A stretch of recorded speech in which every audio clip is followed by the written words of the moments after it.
Well, all right. I guess I don't have to tell you who's going to be our guest this time around, because there's the banner and it's been there all through the introduction. But welcome everybody to In the Limelight. As you know, I bring you pertinent information I think you need to know.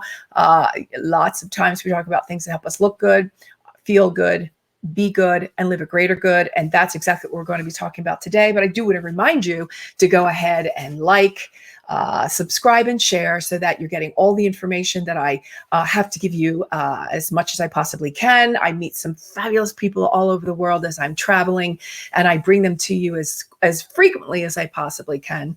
And today's topic is one that is very near and dear to my heart. It's a platform that I have spoken to or about on many different occasions, especially in front of women's groups, and that's never enough. I think there should be more of us talking about domestic violence, and I think we should be talking about it a lot, because especially at a global level, women are being treated, many women are being treated very unfairly and unkindly, and with violence in many cases.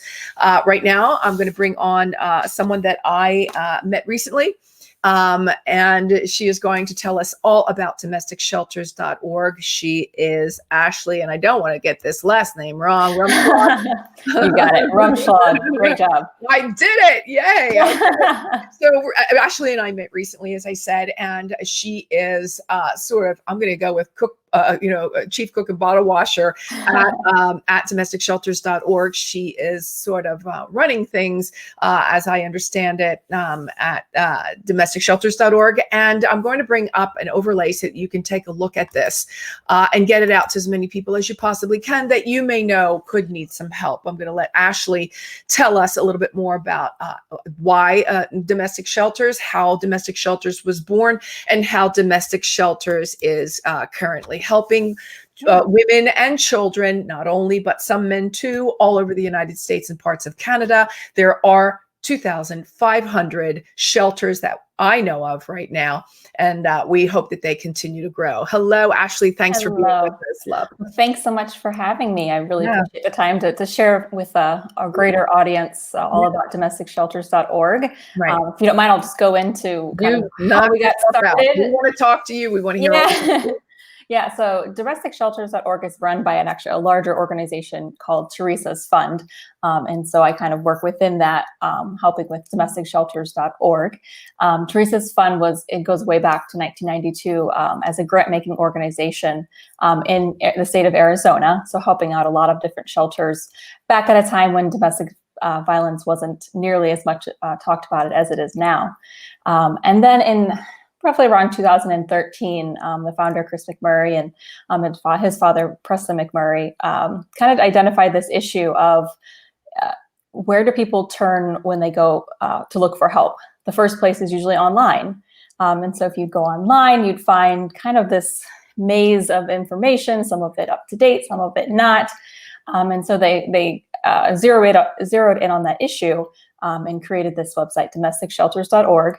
That has, right now we're at over 2,800 shelters in the database, and that's the US and Canada. Right. And then over 700 articles of addressing a myriad of issues regarding domestic violence, and kind of becoming that hub, that one place people can turn when they have questions or are looking to find help.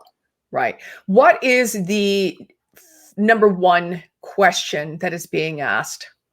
Yeah, so as far as a broader question, it's just, am I being abused? People don't really know what the signs are. It's a very dizzying and kind of blurry time in people's lives when they can't really quite see straight because people have manipulated them and controlled every aspect of their life. So that's really the broader question people are asking is this abuse? From a topic standpoint, one of the things that's most surprising is that strangulation is actually one of the biggest topics and most popular articles on our website. People are finding that article to be very enlightening and very, spot on the issue that they need to learn more about. Right. I think a lot of women go to, well, he only does this because he loves me. Right. There are so many ways that you can put the blinders on, and also it's beyond that, it's there's so many barriers to leaving. So there's, financial barriers, they don't really see a way out. Right. And many women feel as though they deserve it. You know, they feel as though they're doing something wrong. They asked for it. They They ask, asked for exactly. it. Exactly. Yeah. Okay. And so my take on this, and I'm sure many people's take on this and yours as well, is if it hurts, it isn't love. And so there you go. That's kind of this my staple. It's my go-to. It's the one that I like to share as often as I possibly can. The numbers are staggering, Ashley. Yes. The numbers are staggering. If people only truly knew the amount of abuse that is taking place on a global level, but let's bring it back home to domesticshelters.org. Can you share with us some of the statistics, some of the numbers? Sure. So from a domestic violence standpoint, 1 in 3 women will be affected by domestic violence in some form.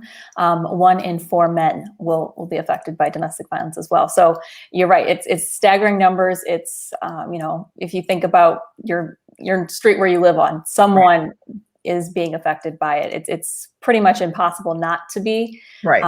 You know, just working in this field, I open up about what I do, and you know, it's very, very frequently that someone says that they've been affected by it, and it's you know, people that you wouldn't suspect. Right. And it's heartbreaking in that not only is it at times so difficult for a woman to be able to break free. Well, there are 2 separate issues, I'm assuming. One is, do I really need to break free because I'm here because I know he loves me and I have nowhere to go. I have no way out, which we all know is not true. There are 1,000 different ways out if you really want. And the other is, I've lost my train of thought. I'm sorry, but you know, there's so much I want to say there. There is a lot to it. Yeah. Issue for me that I lost the train of thought. But okay, so let's go back to the fact that when a woman is being abused in the home, a lot of times it's not just her, but the children are involved as well. The children hear, the children see, the children know, the children fear, the children hide. The children also carry that with them for a lifetime. And not only, let's not forget that a lot of times shelters, and I don't know, I want to ask you this question, shelters will not take animals. And so if she gets up and leaves, but can't take the animal with her, you know, he'll abuse the animal as you know, to get at her or to hurt her. Absolutely. Yes. And that's a really big issue. That's, it's not a new issue. It's something that has been a large barrier for many women and men over the years. However, it's something that really has been elevated to the forefront of, you know, what is needed to help people leave. So just in being in this kind of space for the last 3 years, it's amazing to see how many shelters are stepping up, and if they can't build a physical space, they're finding ways to foster pets or you know, work with other partner organizations. So it's a huge barrier for people to leave, because you're right, the abuser will use that animal as another way to control their victim, right? Or, you know, the person that they're in their relationship with. I'm going to put up the home page again for domesticshelters.org. I want everybody to write it down, commit it to memory, take a screenshot, to whatever it is you have to do, because this could be helping you someday, maybe right now. And it definitely, you know, we hear frequently of someone that's being maltreated, being mistreated, that definitely needs the help, that doesn't know where to go, doesn't know how to get out. These are, there is, as Ashley said before, there is so much information on here. You can see it immediately. Find help. Boom. First thing. Get the help, people. Ladies, do what you need to do. And not only, I say ladies, and we know that men are being abused as well, but people, anyone that's being abused, please get out. Please do the right thing by yourselves. Please do the right thing by your children, because they're no good can ever come from living in a situation where a child is going to be coming out with PSTD. And so with that having been said, get the help. It's right there. Common questions, read them. It's all the information is there. The topics are there. There are videos as well. Data center. There are, tell me about the shelters themselves, Ashley. Let's take that away so we can see your beautiful face. Tell me about, there's a woman and she wants to get out. Is there a better time for her to get out? What if she's a working woman? How are the first steps normally play out when somebody says, I'm out of here, I'm not going home tonight? Yeah, there's a somewhat common, you know, sequence of events, but it's so different for everyone, because only the person that's in that relationship can know when it's safe to leave. and only them, they know what resources are available to them. So it does really vary. So what we typically do is, we're going to offer help in the form of articles and just general advice, but we always want someone to reach out to a trained domestic violence advocate as soon as possible, even if they're not ready to leave, because there's so much value in talking to someone who can really put into better context what they're experiencing, connect them with resources that they had no idea were available to them, many of them to help financially, and help them kind of better position themselves to feel comfortable to step away, knowing that their children will be taken care of, knowing that they'll be able to put food on the table, and knowing that, even if they've walked away, they've likely really upset the person that's abusing them, and they're not putting themselves and children in further danger. So that whole process is what we call safety planning, and we have a lot of resources that point people in the right direction to make a safety plan that's going to really speak to their individual circumstances, and put them in a position where they can walk away, and move forward, and not have that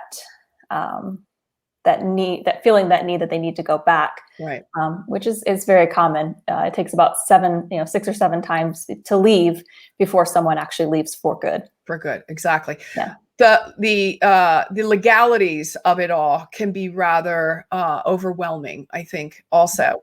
Can you speak to how domesticshelters.org or the separate shelters may be able to help women from a legal aspect?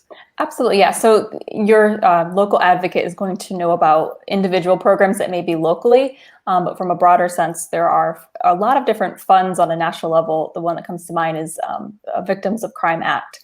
So people can actually apply for grants when they are the victim of crime and maybe have suffered financial losses due to those. So again, I redirect people back to really connecting with that local advocate that's going to know which programs are available to them.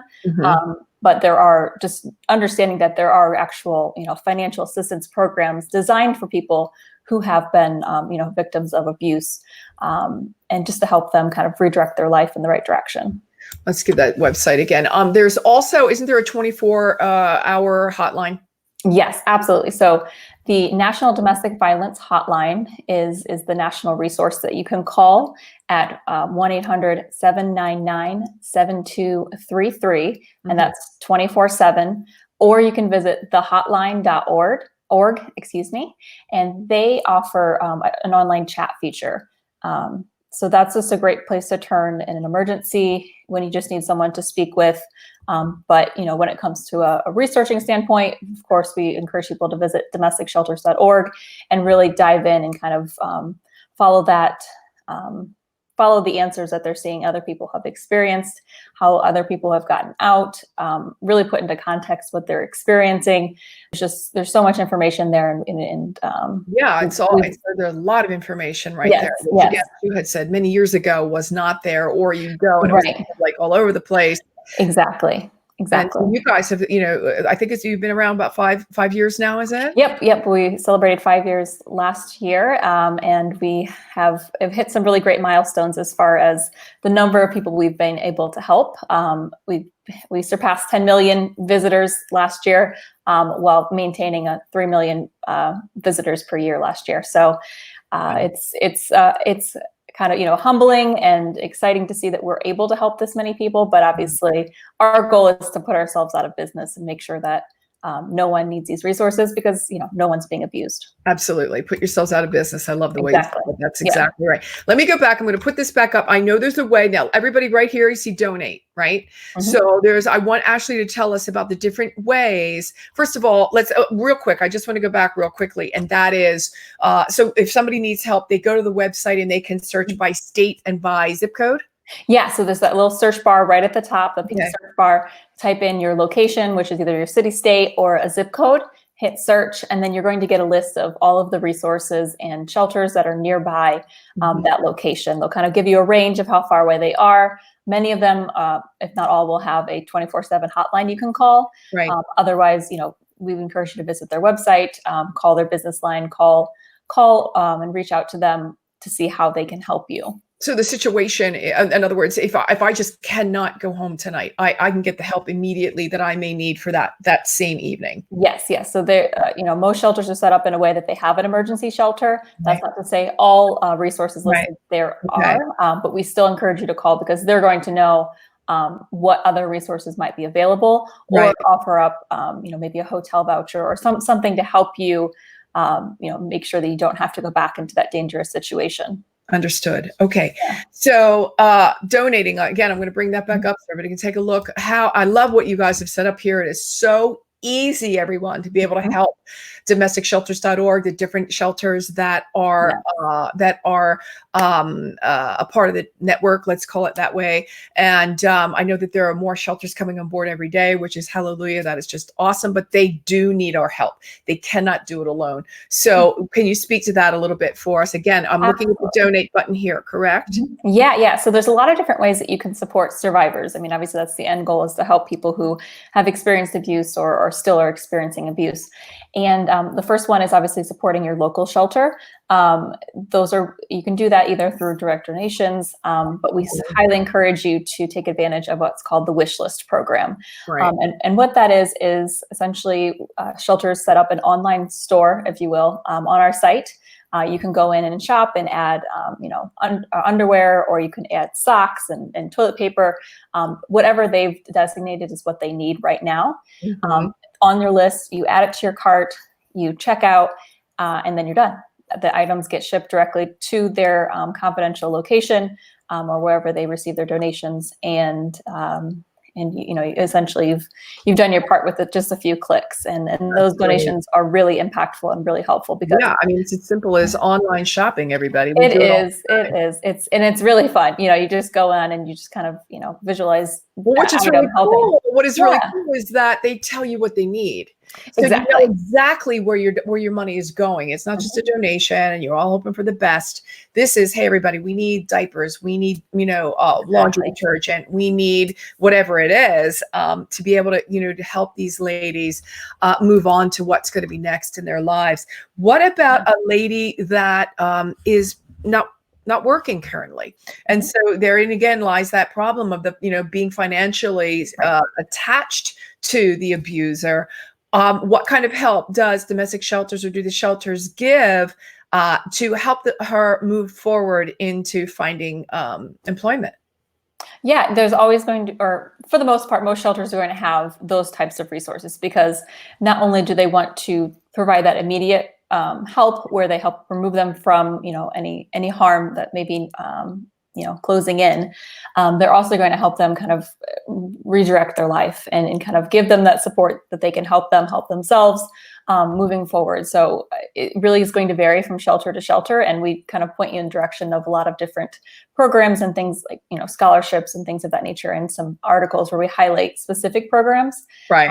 But from a standpoint of each shelter, absolutely, that's a big part of what many shelters do, is not only helping them, remove themselves from the situation, but then, create a path forward. Yeah, that's so important. It's not just we'll take you out of the home for a night or two and, until he calms down. Yeah. And that's honestly, that's a very, kind of antiquated way of looking at things, where it isn't just an anger issue, where it's not, he's just needs to calm down and kind of sort things out. It's a pattern of control that is being exhibited. And that's what domestic violence is. Right. Is it always physical violence? No, it's far from that. And really, if you speak with most survivors, the physical scars, the pain that they've endured is hard, but it's the emotional abuse, that really digs deep and kind of, has that lasting effect. And then beyond emotional abuse, it can be verbal abuse, spiritual abuse, financial abuse, which actually occurs in 99% of all domestic violence cases. Right. There's many different ways that domestic violence can manifest itself. It all stems back to that pattern of control that one partner has over the other. Mm-hmm. Is there anything that we can be doing to teach our children? I'm going to go with our young boys, but I probably will get slammed for that, so I won't. But at a very early age, that this is just not okay. Absolutely, yeah. And I think there's a lot of really great programs out there. There's one website run by the National Domestic Violence Hotline, called loveisrespect.org. And that's a great way to kind of teach teens about what a healthy relationships look like. Because that's really where some of this stems from, is the idea that maybe they grew up in an abusive home, so that's what they thought a relationship looked like. And you'll hear that kind of repeated in many survivor stories where, women or men will say that that's what I thought love was. So there's a lot of really great programs that are cropping up all over the country that are teaching young men and young women what real love looks like. Yeah. Okay. Awesome. How else might we be able to help you? And is there a question that I didn't ask that you'd like everybody to know? Yeah. So best way to help us obviously is support local shelters, either through the wish list program or volunteering your time if you're not able to financially support them. Anything that you can do. Another really great thing is just simply spreading the word about domesticshelters.org and the resources that are there.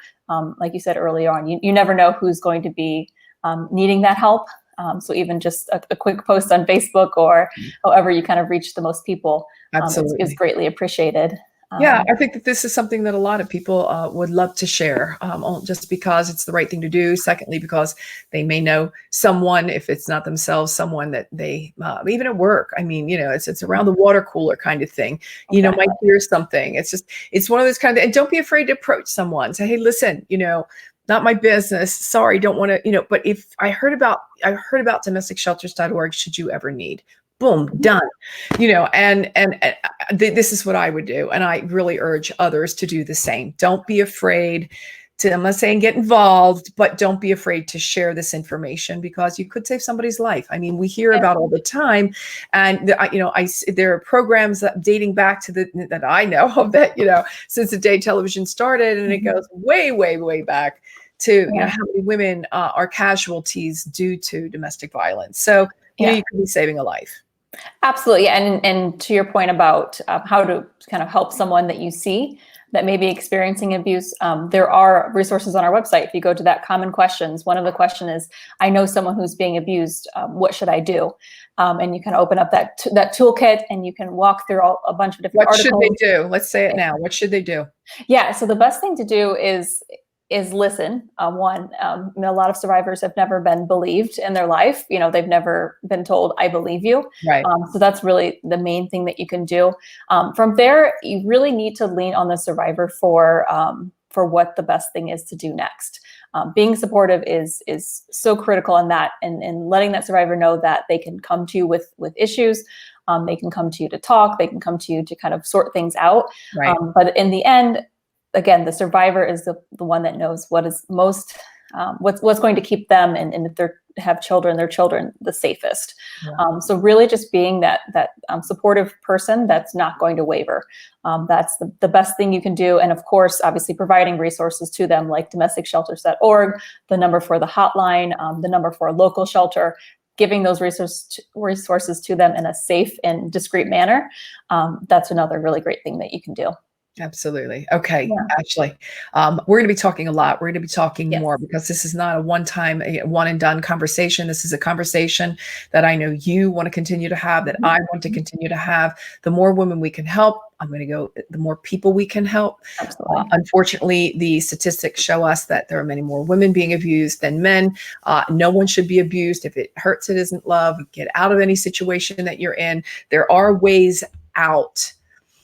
You're only there, I'm going to say this, and I might get in trouble, but you're there because you want to be there.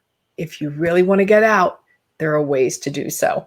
So that's why I brought on Ashley. This is why domesticshelters.org is doing the work that they're doing. Do the right thing. Do the right thing by yourself. Have the love for yourself, the self-esteem for yourself, and certainly do it for your children. Is anything you'd like to add, Ashley? No, this has been great. I really appreciate you elevating this issue, and we're here to support survivors through what is a very difficult time, and we hope to continue to be able to do so. Fantastic. Until we meet again, my friend, let's hope that we are helping a lady right now. Absolutely. All right. Be well now. Talk soon. Thank you.